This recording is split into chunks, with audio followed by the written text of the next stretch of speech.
Queen Victoria was seen as dull.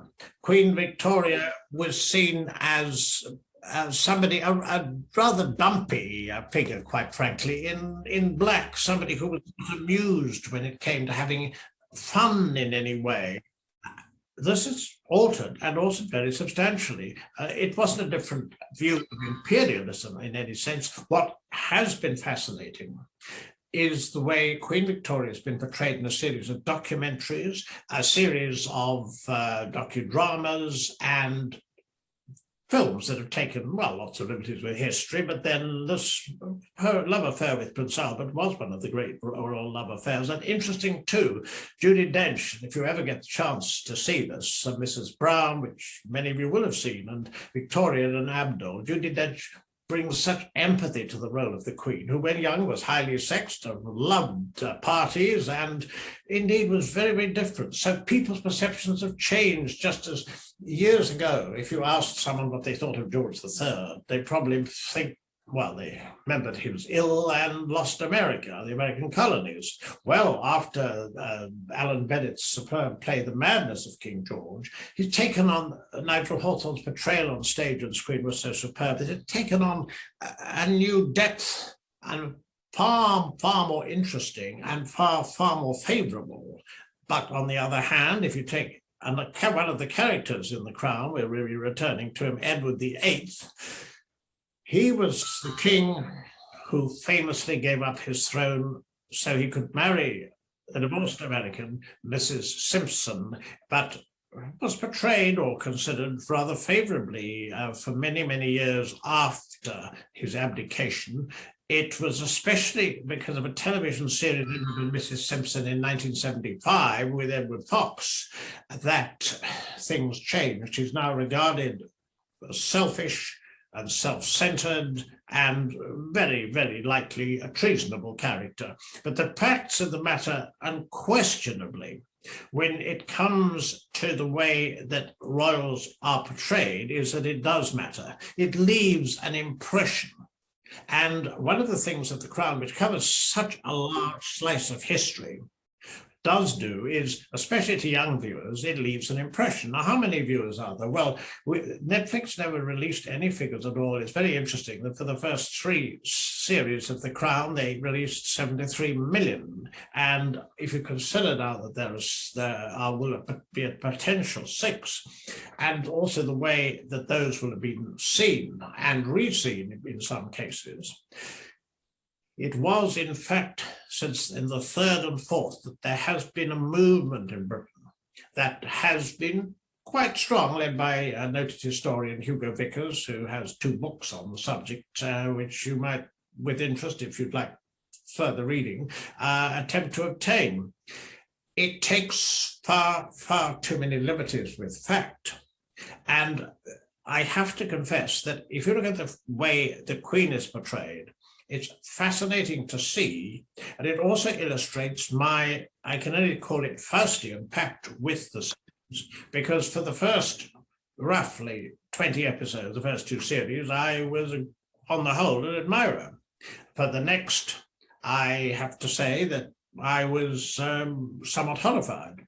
Now, we must say just a word about Peter Morgan, its creator, a very skillful individual. I recently re-seen The Queen, where Helen Mirren played the Queen at the time of the outpouring of international and national grief, especially in London, when Diana so tragically died in 1997. And also she's aided by her Prime Minister, played by Michael Sheen. It's a docudrama. It's what I would have expected The Crown to be, very, very carefully balanced. There is within it, you could feel for the Queen as a grandmother trying to protect her sons, the Queen also as head of state, but relying on precedent. But then you've got something completely unprecedented when the country goes in a particular direction, in some people's view, positively hysterical. But the facts of the matter were, you had a real crisis. And Morgan is expert at distilling the political. You'll see in so many of the episodes in The Crown, political events, you get to know the Queen's prime ministers, and Morgan, again, he excels in this. When the Queen was such a success, he followed it, and I saw and enjoyed this, a play called The Audience, which sketched the Queen's relations with her prime ministers, just choosing a few of them: Churchill, Robert Harley's great last performance, and Wilson, with whom superbly played where she became, but with whom reportedly she got on extremely well, and also Margaret Thatcher, who is the villain.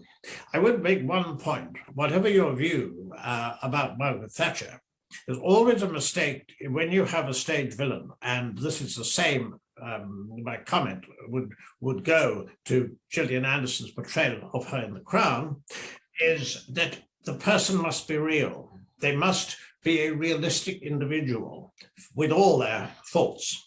If they are simply a cardboard cutout out of Madame Tussauds waxwork department, that doesn't work. And that was the one piece in The Audience that didn't work. And then Morgan perfectly clearly showed that he was an expert when it came to the political, with a television series, a television episode, The Deal, about Tony Blair and Gordon Brown at the top of the Labour Party and how they balanced things, and also the famous Frost Nixon with Frank Langella as the highly fraud, indeed positively mesmerizingly so, president. It was superb stuff.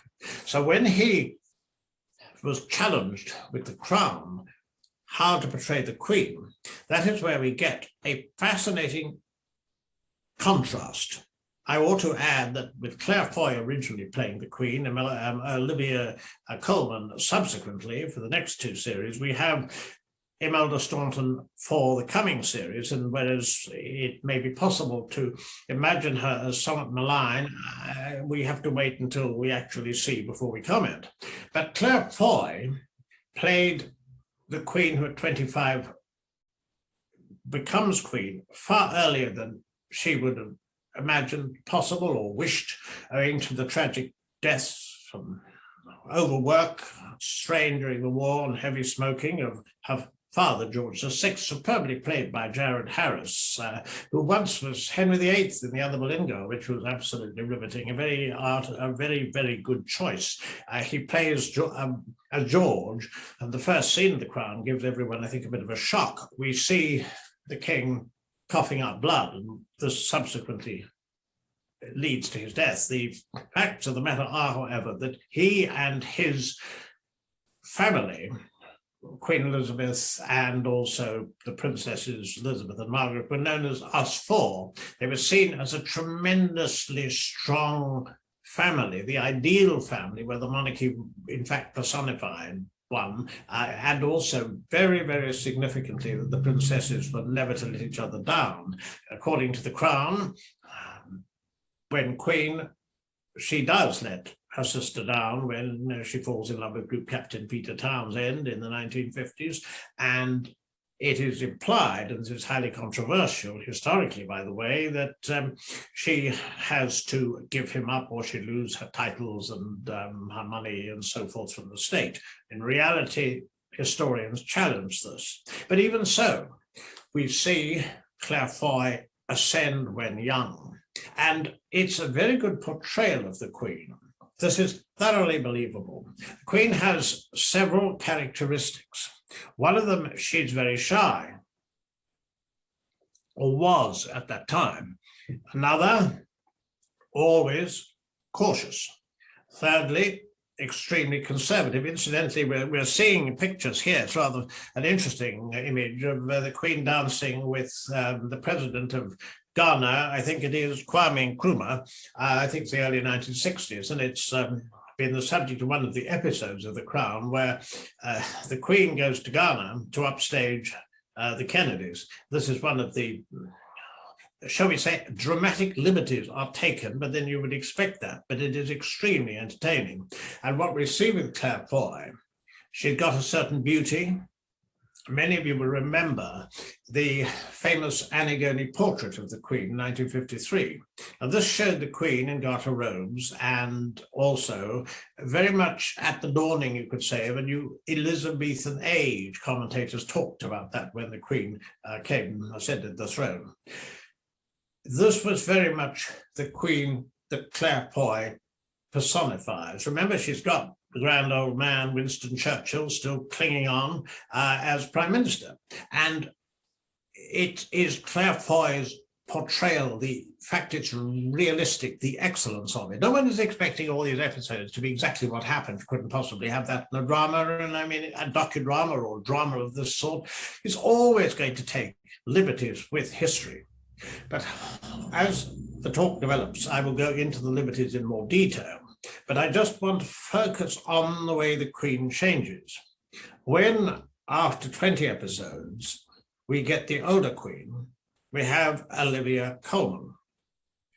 In an early scene, she is trooping the colour. Now, it may be that it resembled trooping the colour. I say this because all the production values of the Crown, the costumes, the palaces, the fact also that by watching these episodes, which go from, I mean, the London smog, Suez crisis, the disaster at Aberfan, Falklands, Commonwealth crisis, and so on. You've got the political, and also we meet the Queen's different prime ministers as well.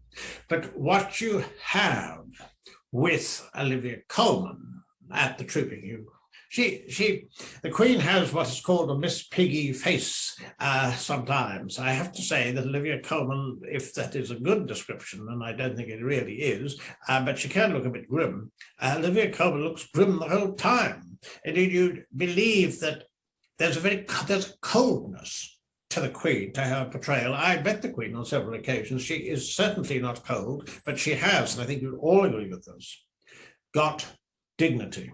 And this is the trouble with Colman, a superb actress, an abused wife in Tyrannosaur to Queen Anne in The Favourites, a really fascinating study of neurosis, or the hotel manager, or the father. A very fine actress, but we have to be frank here. This isn't a portrayal of the Queen that's either realistic, lifelike, or a good imitation. She's not dignified, she's chirpy. And the problem with this is that it cheapens the part because it isn't convincing. This is also not a very, very human individual. It's someone who, for example, there is a scene where she decides to see all the members of her family.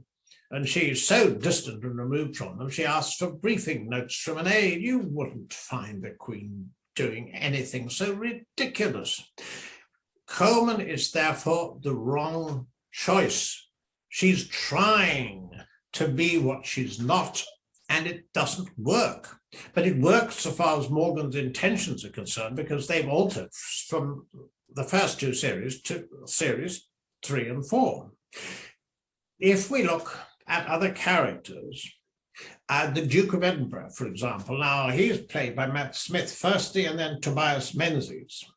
They're both good actors.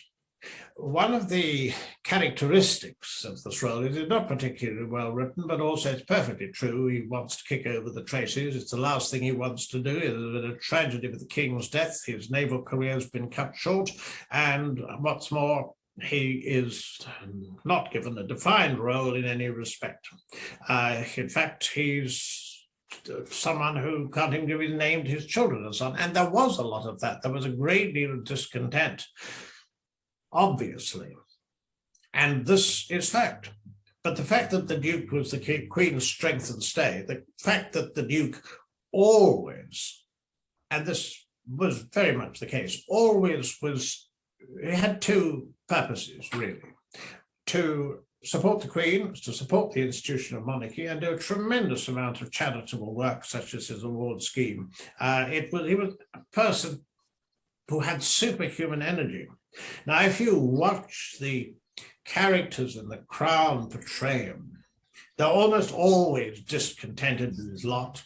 He had lots of rows with the Queen, and he is someone who, and it's never explicitly stated, But it's so obvious that he's a philanderer. This has never been proved at all, but it keeps coming up time and time again, and according to reports, it's going to surface yet again, despite the Duke's death, which has been so sad for the royal family after a lifetime of remarkable service. I recognize this is a drama. This is not something that is going to necessarily curry favor with the royal family, but the point is, the Duke is not portrayed as a man of substance. Whatever you think of some of his gaffes, he most emphatically was a figure of tremendous importance and substance. And though in the particular episode dealing with the men on the moon, and when the astronauts come to Buckingham Palace and the Duke seeks some form of spiritual truth, it's quite an interesting episode and one of the better scripted. It shows him seeking more seriously. It is not a particularly well-written part, and I would remind everybody that in the end of the fourth series, when Diana is trapped in what was, a nightmarish marriage to Prince Charles, there's the Duke saying that, especially warns her that things may not end well. Well, we know how they ended, and certainly that comment is not likely to be transferred into the bizarre fantasy I saw when I covered the inquest into Diana's death, the Royal Courts of Justice, when Mohammed Al-Fayed was trying to pretend that the Duke of Edinburgh masterminded it. But I mean, it, as I say, is both are good actors, but the role is not especially well written. But where The Crown did score, and where it became riveting viewing for me to begin with, was in the casting, firstly, of, as I mentioned, Jared Harris as George VI. He has the empathy and the stature, and also a certain sadness in the character. He's world weary, because if you all saw the King's speech, you know how stressful the world was at that time during the war. The whole life, public life was very, very problematic for him, and he did his duty magnificently. But it's a superb piece of casting, but there's another brilliant piece of casting this lasts till Churchill's death. And that's John Lithgow. In America, we Brits keep playing Americans, a whole series of noted American leaders. This is America's one, to my knowledge, portrayal of a very famous Briton, and indeed Lithgow's Churchill. He knows he's past it, and he doesn't like the idea. There's a particularly good episode where the Graham Sutherland portrait, which Churchill's wife, Lady Churchill, destroyed because it haunted him, the way that is created. Morgan sometimes steps outside his brief and portrays something in beautiful language, which he did then, and I was convinced that The Crown was really going to be one of the great series. And of course, I would mention in passing that critics have given it, if you look at the Rotten Tomatoes, The Crown gets from 85 to 90%, which is very, very high, and it's also festooned with awards. But John Lithgow's Churchill you can empathize with the character. It's a wonderful portrayal of a warrior who's moving, as he knows, towards, he's declining, and he knows it, and he's trying to fight it. He has a stroke and doesn't tell the Queen, and so that happens. So the unusual and the unpredictable can occur, and in that case, it actually did occur. And the casting there is again perfection. And also one of the most interesting aspects of The Crown, one of the characters, one of the most controversial, is the Duke of Windsor. Now, if we see the title, of course, is The Crown. The hollow crown is a quote from Shakespeare's Richard II, for within the hollow crown which rounds about the temples of king holds death's court. That is a rather depressing look at the responsibilities of a monarch, but equally it would be possible to say that the crown's message of the crown It shows the cost of bearing so great a responsibility. It's gone back, barring the period of the Civil War, of over 1,000 years. And we can see, and Morgan paints the royal family as being totally dysfunctional, at least ultimately the last two episodes.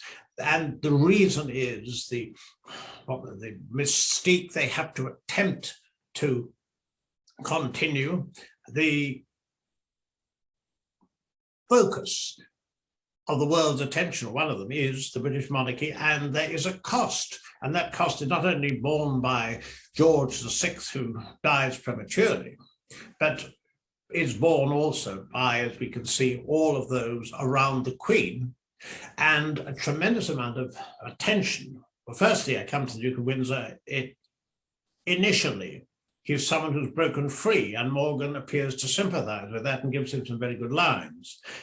He is undoubtedly duplicitous, but he's also someone who gives sage advice. He has close relations, which he didn't have, I don't think, with Prince Charles, but then his past is revealed because his links with Nazi Germany, and there's no doubt the Marburg papers were very damaging to him, and the visit he and Mrs. Simpson, by then his wife, paid after their marriage to Germany was Nazi Germany, was a coup for the Germans and was undoubtedly disgraceful, and that is portrayed. But Alex Jennings is a superb actor, and he makes the character fascinating, as a good actor can, whatever lines they're given, and he's given some very good lines. Subsequently played by Derek Jacobi, we see him dying, and the Queen just decides to pitch up. In fact, of course he knew that she was coming. Royals don't behave quite in the way we see in The Crown. But there is another aspect to all of this. We're looking also at royals, not only the royals who have been king, but also those who will be king. And obviously, a tremendous amount of interest, always focused in the way that this portrays Prince Charles and Diana. It was Charles's contention, played by Josh O'Connor up here, and subsequently, as we know, but he will be portrayed as, by Dominic West, as he struggles in the 1990s, which was one of the most difficult periods for him.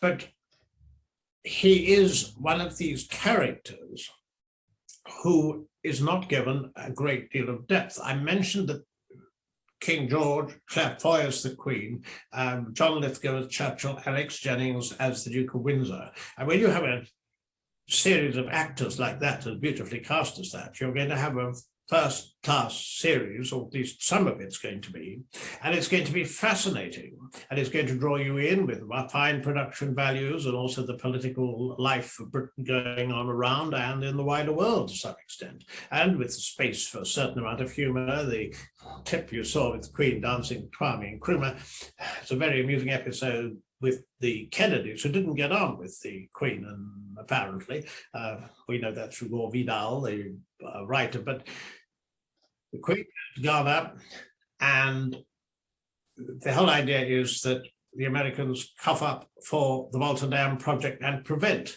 Keith Garner and the Commonwealth, prevent it from going into the Soviet sphere of influence, which worked. It wasn't done quite as it's shown there, but the way it was shown there was entertaining. Broadly speaking, you got the gist of it. Here is what the gist of it may very well not have been got by choosing overtly to take Diana's side of the disaster of her marriage, because she always claimed that Charles had never left Camilla Parker Bowles. Charles admitted that the affair with, he married Diana in 1981, the affair with Camilla, he said, it was restarted. He met her in 1971, in 1986. Now, that's always been debated.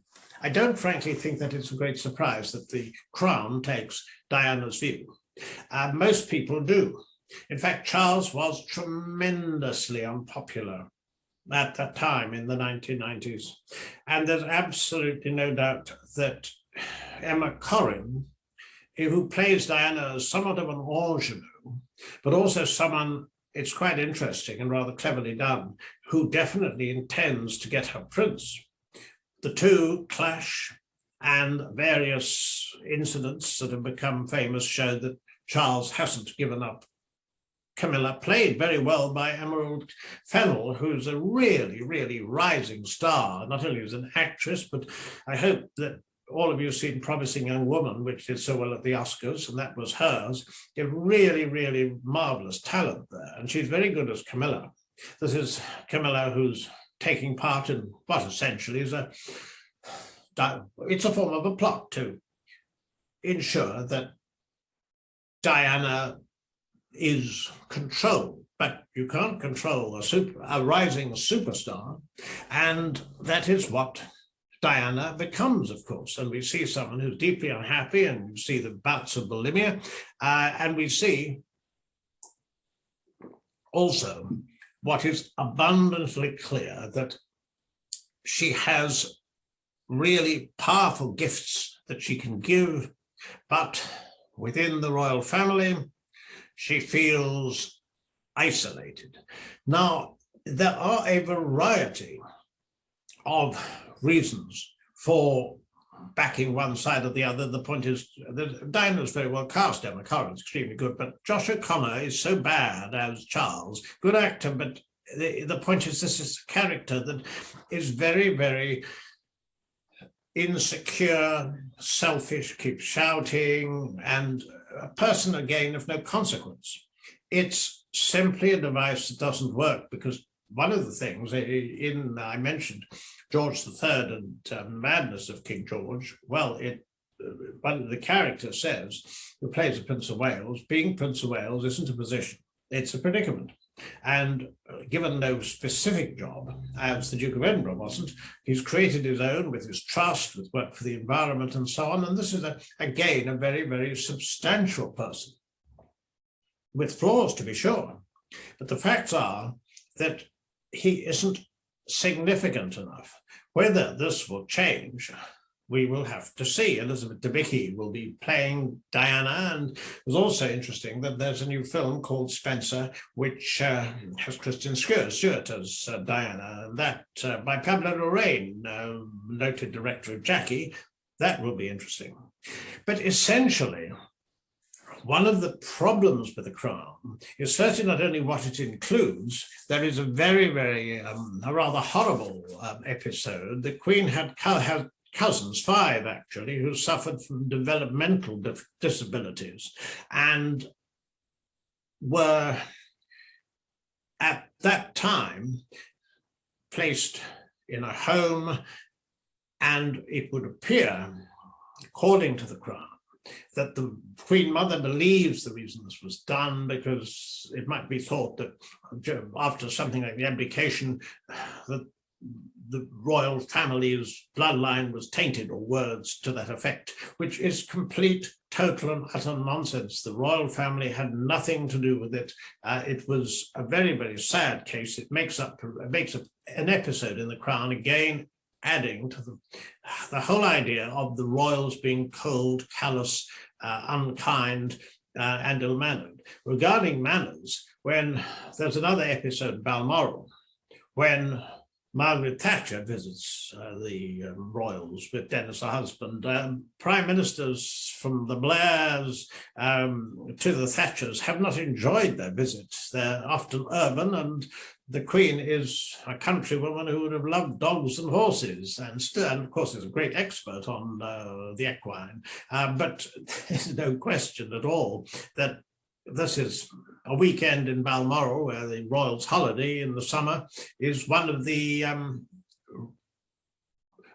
benefits, should be said, and some might disagree, being Prime Minister they are rude to Thatcher, unbelievably so. That's where the dialogue lets it down, because although there's tremendous amount of debate about what the Queen's relationship with Margaret Thatcher actually was, I think they had very different approaches. The Queen's view toward the Commonwealth particularly, but Thatcher and I think the Queen respected each other as extremely strong women and politicians. But the problem is that if you diminish Thatcher, and physically, I mean, Meryl Streep was so much better than the Our Lady, physically, by the time her party knife her, she appears frail. The real Thatcher was certainly not frail, and the Queen certainly doesn't treat prime ministers like dirt when they journey north, even if they don't look forward to it, to visit her.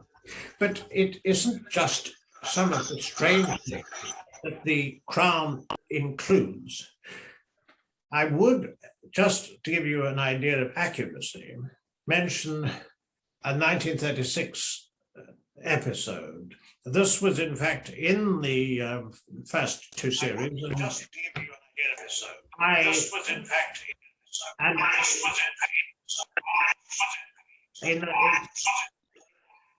sorry, there seems to be a problem. This was, in fact, in 1930. This was, in fact, during a period where Prince Philip was at Gordonston. Now, what actually happened was that his sister died in a tragic crash. Sister Cecile, she was heavily pregnant, and according to the inquest, the baby appears to have been born during the crash. No one survived it. It was a tragedy. According to the Crown, Philip was going to spend the holiday with Cecile. However, he hits a boy at Gordonston where he was at school, is gated, and as a result, she goes on the fateful fateful flight. What happens in the film is not what in reality happened, because what in reality happened was that Philip went to the funeral, which was in Nazi Germany, with his father. What we see in the Crown is that he turns up and is thrown out of the reception afterwards, with his father shouting at him that he was responsible for his sister's death. Now, I think that is an absolutely unforgivable way of twisting fact. There is no substance to that at all. Yet that is what it showed. And Hugo Vickers, I mentioned, the noted historian who has started to campaign against what is shown in the Crown, has been calling for a disclaimer, which I agree with, which would tell the Crown's numerous viewers that so much of what they see, even if real people are portrayed, is fictitious. But Netflix have unfortunately rejected this. And when you look for evidence as to what the Crown's real agenda is, now it has settled into series 3 and 4, and also we await series 5 and 6, it seems not only clear by what it shows, but by what it omits. In 1974, 7 people were injured when a gunman attempted to kidnap Princess Anne. Now, she's played by rather well. I mean, it's Princess Anne is, the character is rather feisty, and then suddenly she apparently, it's Erin Doherty is the actress, she adopts a very strangulated accent. It's almost as though the royals are talking posh to such an extent whereby you make sure nobody associates or can identify with them. That appears the only reason I can think of for this very strange voice. But the actual kidnapping and the fact that the princess was courageous and resisted, and the fact several were shot, this would make a dramatic episode in The Crown.